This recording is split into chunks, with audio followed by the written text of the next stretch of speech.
taking the people who thought the president is sincere and those who don't think he's sincere and those who are not sure, and see what they think about whether somebody who's corrupt can be a good leader.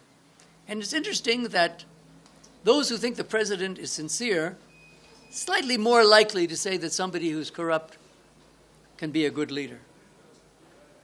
Slightly. 65% versus 50% who say no, among those who think the president is sincere. And the reverse for those who think the president is not sincere. Now, we didn't ask people to define what they mean by a good leader. But you can see that 1 out of every 10 Kenyans says, yes, they can be, even if they're corrupt. Slightly more among Jubilee supporters than NASA,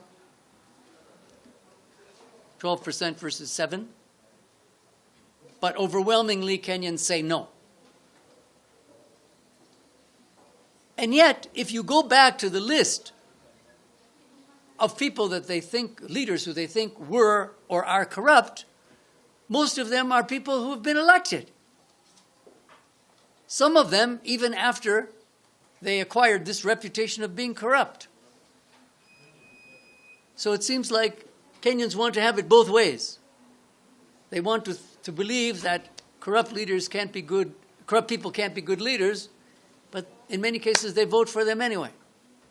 We see that a majority, as of late July, early August, say the country's going in the wrong direction. Almost 2/3, 59%, or between half and 2/3.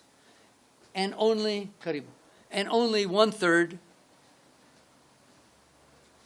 only slightly over a quarter, 28%, think the country's going in the right direction.